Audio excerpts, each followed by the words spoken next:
특정 과목이 쉽게 나오게 되는 건 입시가 개판이 된다는 뜻이에요. 등급으로 대학교 가는 것도 아니고요. 100분위로 대학 가는 것도 아니고 국어 한 문제가 수학 4문제보다 더 큰 타격을 주는데 그럼 무엇을 공부를 해야 될까요? 내가 가고자 하는 대학교를 가기 위해서 어디가 모자르고 얼만큼 준비하는지를 알아야 우리 학생들이 갈 수 있지. 그게 안 되면 열심히 공부해놓고 내가 왜 이 학교 가는데 불리하지가 돼버린 거예요.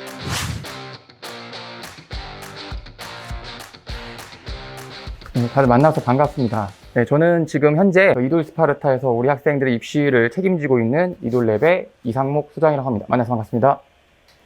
네.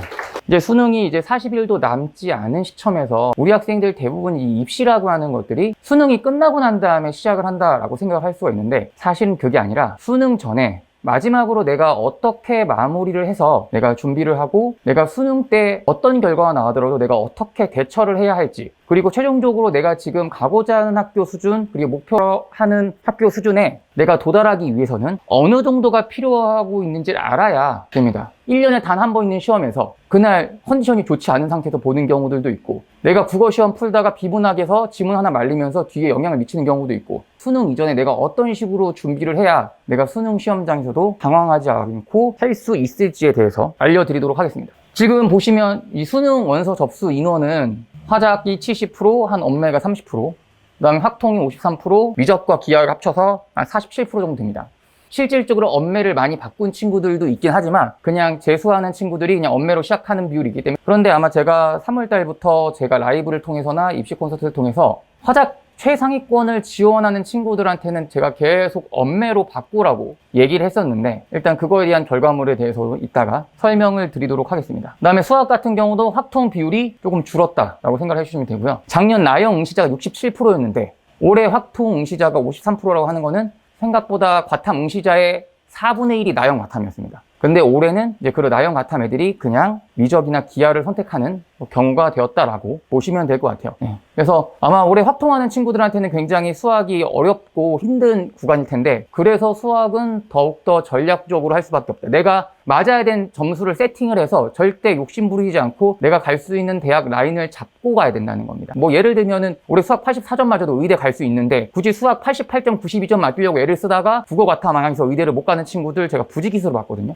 예년과 다르게 올해는 조금 더 전략적으로 접근하면 의대라든가 치대, 약대, 한의대, 수의대 이런 데를 조금 더 내가 불리한 조건으로도 내가 수학이 4개나 틀렸음에도 불구하고 갈 수도 있는데 그 이유가 왜인지 설명을 드리도록 할게요. 수능 응시율을 보면은 보통 접수를 하더라도 응시율이 떨어집니다. 보통은 한 90% 정도 응시를 하는데 작년에는 코로나 때문에 5% 정도 포기한 거예요. 작년 같은 경우 수능을 중간에 포기한 애들이 많아요. 아까도 말씀드렸던 것처럼 어차피 수능 없어도 대학교를 가는 친구들이 많기 때문에 근데 이제 올해 같은 경우는 이제 코로나 이 상황이 많이 익숙해진 상황이라서 아마 큰 무리 없이 대략 한 88%에서 89% 정도다. 그럼 예상 응시 인원은 한 45만 정도. 그렇다고 한다면 재작년보다는 확실히 적지만 작년보다는 응시 인원이 많아졌어요. 그러니까 수험생들도 약간 늘었지만 응시율도 높아졌기 때문에 그래서 작년에 알다시피 빵꾸난 과들이 굉장히 많았어요. 여기서 아마 진학사를 작년에 써본 친구들도 알겠지만 작년에 한 칸이 붙은 것도 뭐 일반적이었고 0칸도 붙었고 2칸인데 최초합으로 해서 장학금을 받은 친구도 있어요. 그러니까 작년이 입결이 굉장히 학교 과별로 굉장히 많이 낮아졌었다. 그런데 올해는 그거보단 조금 덜 할 수는 있어요. 다만 난이도가 어려워졌죠. 그러니까 입결이 빵꾸가 나는 이유는 모든 과, 한 과당 10명씩 뽑는 과가 있다고 합시다. 그런데 여기 애들이 골고루 지원하면 상관이 없는데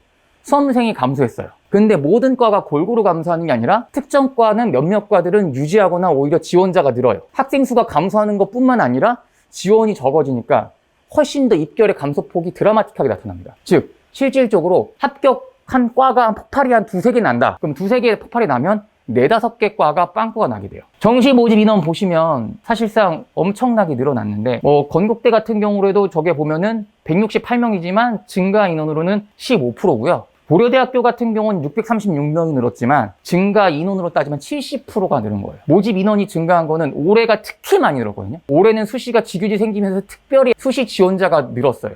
그리고 수시로 생각보다 많이 빨려 들어가게 되면 원래 100명 중에 상위 100명 중에 원래 수시로 들어가는 게 60명이었는데 70명이 들어가게 된다?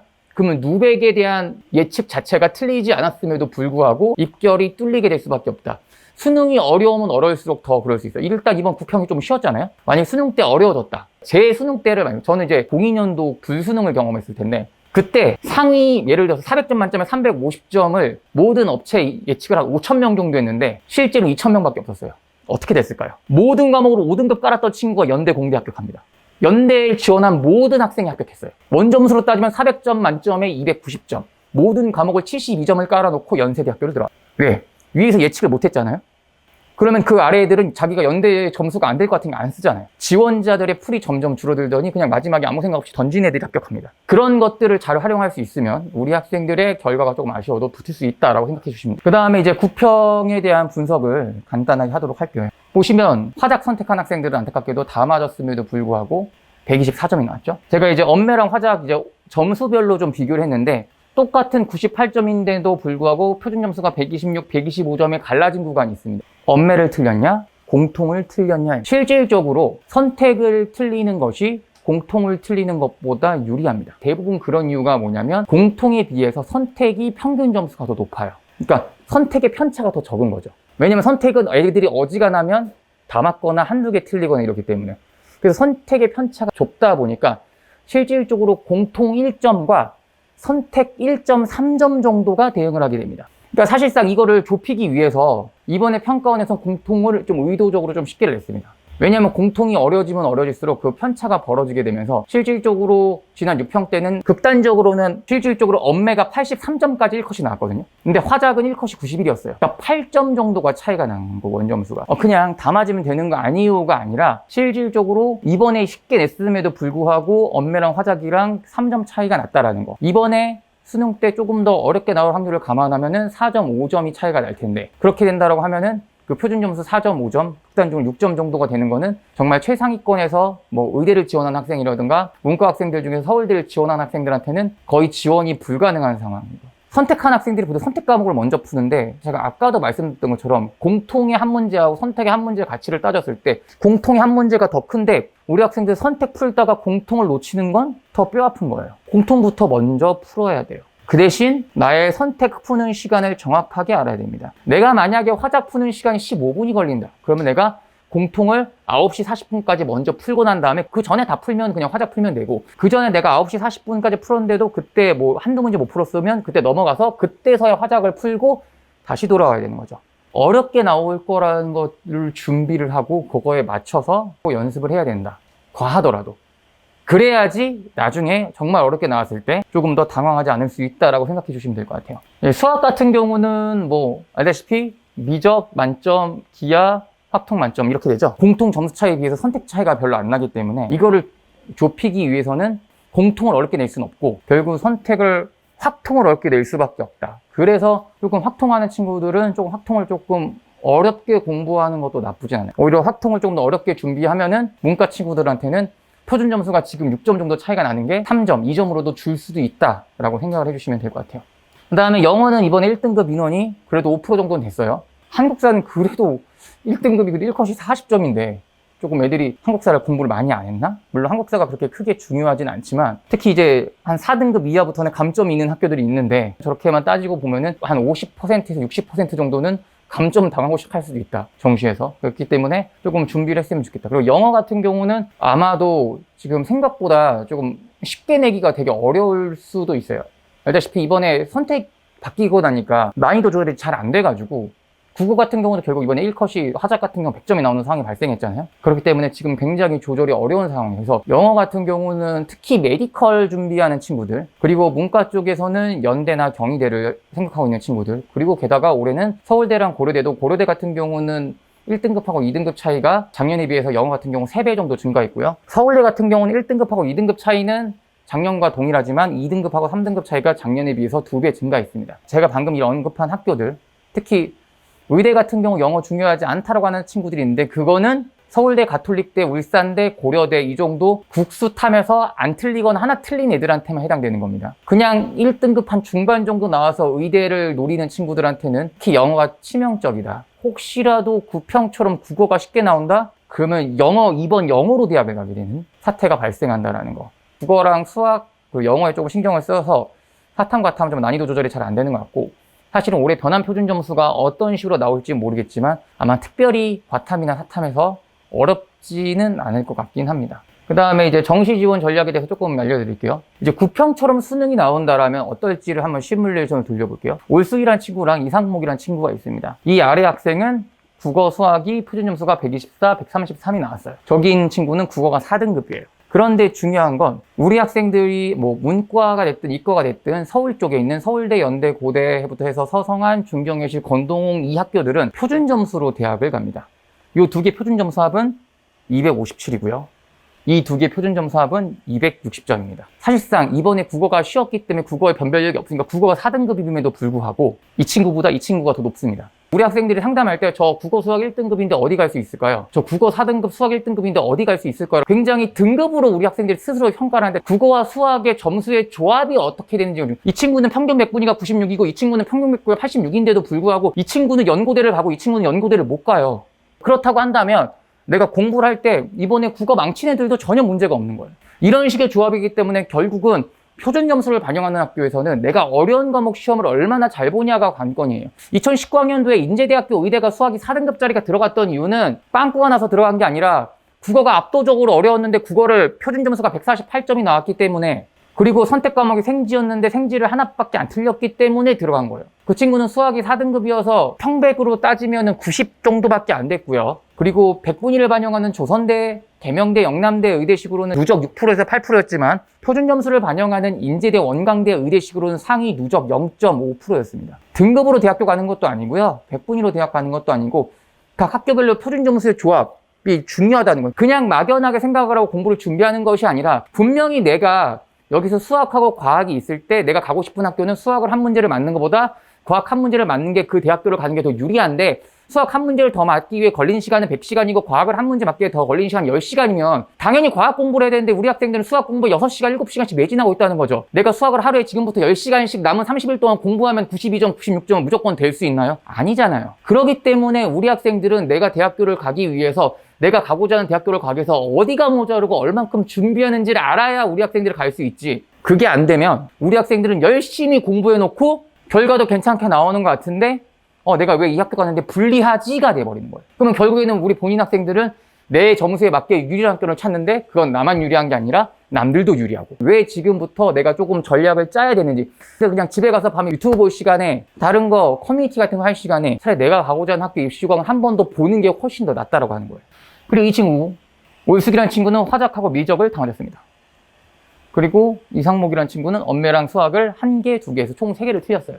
근데 여기서 중요한 건 뭐냐면 의대 같은 경우는 37개 대학 중 10개, 치대는 2개, 한의대는 7개, 수의대는 2개, 약대는 10개 정도가 백분위를 반영합니다.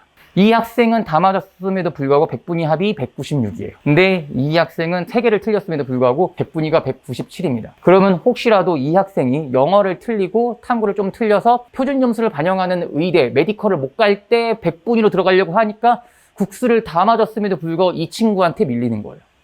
생각 한번 해봅시다. 과연 92점에서 100점을 맞기 위해서는 어떤 노력을 기울여야 될까요? 엄청나게 수많은 노력을 기울여도 불구하고 백분위가 몇 밖에 차이가 안 나요?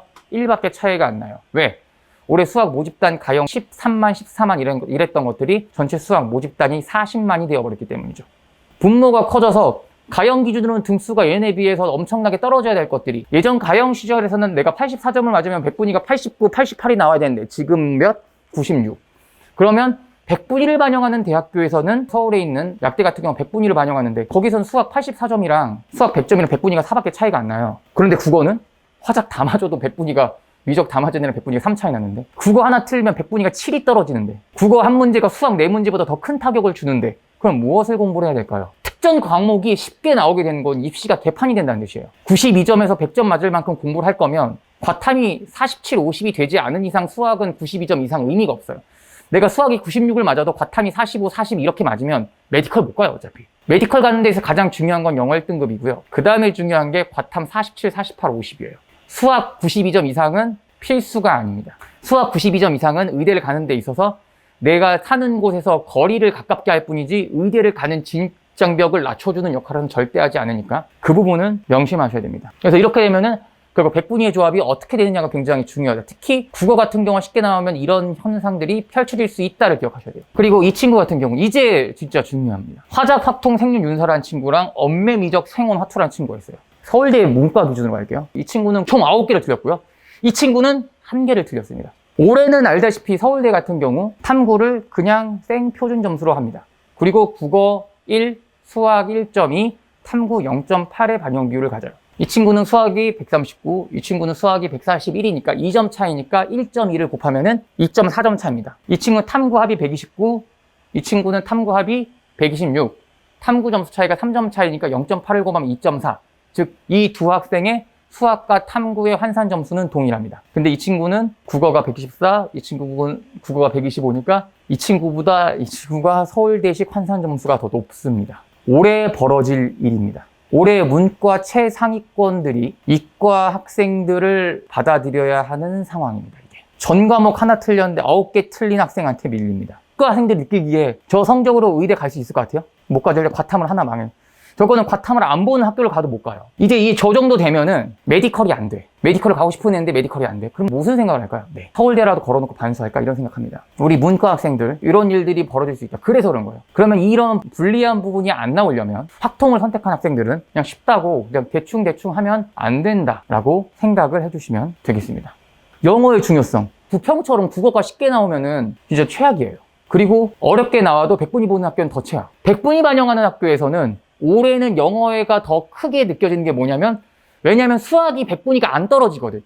예년에 비해서 수학 100분위가 잘 안 떨어지는 상황인데, 만약에 국어가 어렵게 나와서 6평 수준만 나와도 엄매 한 95점까지는 100분위가 100이거든. 국어를 2개를 틀려도 100분위가 안 떨어지는데, 수학은 4개를 틀려야 100분위가 4가 떨어지는데, 영어 1등급에서 2등급 되면 100분위가 5가 떨어진다? 그럼 당연히 영어 비중이 높은 거죠. 그렇기 때문에 메디컬을 꼭 가야겠다라고 하는 생각 친구들이 있으면 반드시 영어 꼭 신경 써줘라. 생각보다 영어가 크다. 특히 이렇게 어렵게 나온다면. 그리고 탐구 같은 경우는 대부분 이제 변환 표준 점수를 쓰고 있는데 100분이 100하고 99는 점수 차이가 한 거의 1점 정도 차이가 나는데 반해서 100분이 90하고 91은 점수 차가 0.3점밖에 차이가 나지 않습니다. 실질적으로 그렇다라고 한다면 사실 탐구 100분위를 동일하게 받는 것보다는 인하대로 따지면 이 친구는 100분위 합이 185지만 변환 표준 점수가 130.2입니다. 아래 학생은 100분위가 190으로 위에보다 100분위가 5 이상 높지만 변환 표준 점수의 합은 더 낮아요. 즉 여기서 제가 우리 학생들한테 항상 얘기하는 거는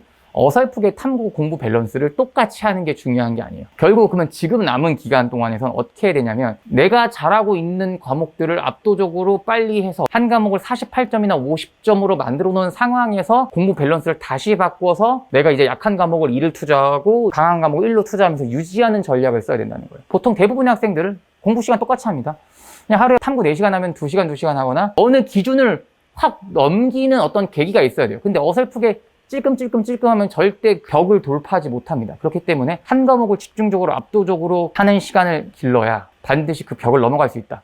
이제는 이 남은 기간 40일도 안 남은 기간 동안 반드시 해야 한다라는 뜻입니다. 그래서 이제 이걸 궁금해하는 친구들이 있을 것 같아서 이과 학생들하고 문과 학생들이 어떤 식으로 침공이 될지에 대해서 한번 설명을 할게요. 실질적으로 위하고 아래하고 점수는 지금 기준으로 동일한 퍼포먼스의 문과 학생하고 이과 학생이에요. 보통 지금 확통 한 1컷 정도 받는 친구들의 등수가 있잖아요. 그러니까 확통 인원이 예를 들어서 21만이다. 그러면 거기에서 8,000등 정도 되는 학생, 수학 점수와 이과 학생들 중에서 상위 20% 되는 성적이 좀 비슷해요. 여기서 만나는 점수가 대략 한 지금 통합 수학 2등급 컷 정도에서 만나고 있습니다. 그럼 이 친구들은 현재 통합 수학 기준으로 동일한 퍼포먼스를 가지고 있는데 작년에 이 정도 점수면은 연세대학교 모든 과가 합격이 가능했어요. 근데 이 아래 정도면은 성균관대학교, 한양대학교 한 중간 공대 정도까지 가능합니다. 그렇다고 하면 이 말은 뭐냐면 실질적으로 뭐 약대까지 들어오는 것까지 감안한다라고 하면 한 성균관대학교, 뭐 한양대학교 일반 중간 정도 되는 공대 정도 성적이면은 연고대 상경을 지원해 볼 수 있다라고 하는 거예요. 그럼 우리 학생들은 고민을 하는 게 아니라 둘 다 쓰죠. 군이 다르잖아요. 그래서 올해는 어떤 결과가 발생을 할 수 있냐면 작년에 연대 경영학과가 예비번호가 142번까지 돌았습니다. 하지만 고려대학교 철학과는 단 한 명도 돌지 않았어요. 문과적 특성상 뭐냐면 연세대학교 경영학과를 쓴 친구들은 서울대랑 겹치기 때문에 서울대로 다 빠져나가는데 반해서 고려대학교 철학과 정도 쓴 친구들은 다른 군에다가 서강대, 성대 사회과학이나 여기 쓰다 보니까 그냥 남아요. 그러니까 안 빠지는 거죠. 근데 올해는 달라요. 올해 뭐가 다르냐? 예를 들어서 여기에서 성균관대학교나 한양대, 낮은공대 썼던 애들이 연대 인어문을 썼어요. 일단 간학원 썼어. 둘 다 붙었어. 원래는 연대를 갈 생각이 있었는데 둘 다 붙어놓고 주변 사람 얘기해보니까 야, 그래도 공대 가는 게 낫지 않겠냐? 원래는 추가 합격이 안 도는 과들이 붙어놓고 안 가는 이과생들이 나올 수가 있어요. 그렇기 때문에 특히 우리 문과 학생들 올해 특히 상위권 대학교에서 표본 분석을 하게 된다라고 하면 반드시 내 위에 이과생들이 몇 명인지 세보셔야 돼요. 그 이과생들이 몇 명인지 셌을 때 생각보다 많으면 예년보다 추합이 더 돌 수도 있다. 그러면 내가 칸수가 낮아도 더 붙을 수가 있다라고 생각을 하셔야 돼요. 근데 이 익침공은 점점 더 내려갈수록 연쇄작용을 일으키게 돼요. 아니, 문과 거의 2등급 중간이랑 이과 4등급이랑 똑같아요 라고 얘기를 하면은 제가 우리 문과 친구들, 학동 친구를 비하할 생각은 아니지만 그렇습니다. 그리고 입시판도 제가 합격하는 애들 아까 얘기했던 추합 비율이 생각보다 많이 높아질 거예요. 이런 것들 때문에 말도 안 되는 과들에서 입결의 하락이 나타날 수밖에 없다라고 하는 거예요. 다시 한번 얘기하지만 분명히 우리 학생들한테는 지금 남은 기간 동안 해야 될 것들이 내가 지금 가고 싶은 학교를 가기 위해서는 어떤 과목을 조금 더 집중적으로 해야 될지, 내가 가고자 하는 학교 합격률을 높이고 수능 시험장에서 내가 어떠한 마인드를 가지고 몇 점 정도를 맞아야 되는지 알아야지. 내가 국어가 필요했던 점수가 95점 정도다 그러면 내가 한 문제 몰라도 넘어가도 되잖아요. 그런 마인드를 가져야 되고, 그다음에 수능 시험 끝나고 난 다음에 내 성적이 부족하다더라도 포기하지 말고 끝까지 분석을 하게 되면은 우리 학생들이 생각지도 못했던 결과를 얻을 수도 있다라고 하는 겁니다. 근데 여기서 중요한 거는 그럼 이돌 스파르타에서는 학원이라고 했는데 입시를 해주냐? 당연히 해준다라는 걸 보여드려요. 그래서 뭐가 있는지. 그래서 요거 엑셀 표는 제가 수능 시험 끝나고 난 다음에 보시면 18시죠. 네. 저녁 6시부터 아직 탐구 답이 나오지 않았음에도 불구하고 상담 신청하는 친구들이 있어요. 그래서 제가 이렇게 해서 가채점 상담을 한 2주 정도 한 1,300명 정도 진행하는데 이제 올해는 저 말고도 우리 연구원들까지 같이 진행을 해서 우리 전국에 있는 센터에 있는 학생들이 다 받을 수 있게끔 가채점이 끝나고 난 다음에는 성적표 나온 다음에도 무료 상담을 다 진행을 합니다. 그래서 무료 상담은 한 30분 정도씩 다 진행을 합니다. 그 다음에 정시 때도 똑같이 입시 콘서트를 해요. 다만 모든 센터를 갈 수가 없기 때문에 이렇게 줌으로 이제 진행을 합니다. 그래서 참고로 이거는 제 컴퓨터 모니터 화면을 캡처 떠놓은 건데 보통 거의 동시에 한 20명에서 30명 정도로 카톡으로 상담을 해요. 저 같은 경우는 실질적으로 정시 유료 상담을 했던 친구만 해도 200명 정도가 됐습니다. 그러니까 이런 식으로 해서 최대한 우리 학생들에게 입시를 알려준다. 그래서 저희 이돌 스파르타 자체에서도 배치표를 만들고 있고요. 대치동 가서 100만 원을 줘도 우리 학생들을 위해서 몇 분을 써줄 수 있을까요? 입시를 가장 잘할 수 있는 거는 본인입니다. 그렇기 때문에 이돌 스파르타에서는 우리 학생들이 열심히 입시 분석하는 방법을 알려주고 거기에서 궁금한 부분이 있으면 거기에 바로 질문을 답해줘서 스스로 결과를 찾아갈 수 있게끔 도와드린다는 거예요. 남은 5주 동안 열심히 공부하시고 그 5주가 끝이 아니라 수능이 끝나는 11월 18일 이후부터 원서 마감이 끝나는 12월 말 1월 초까지 이돌 스파르타에서 함께 도와줄 테니 열심히 믿고 따라와 주시면 고맙겠습니다. 네, 들어주셔서 감사합니다. 네.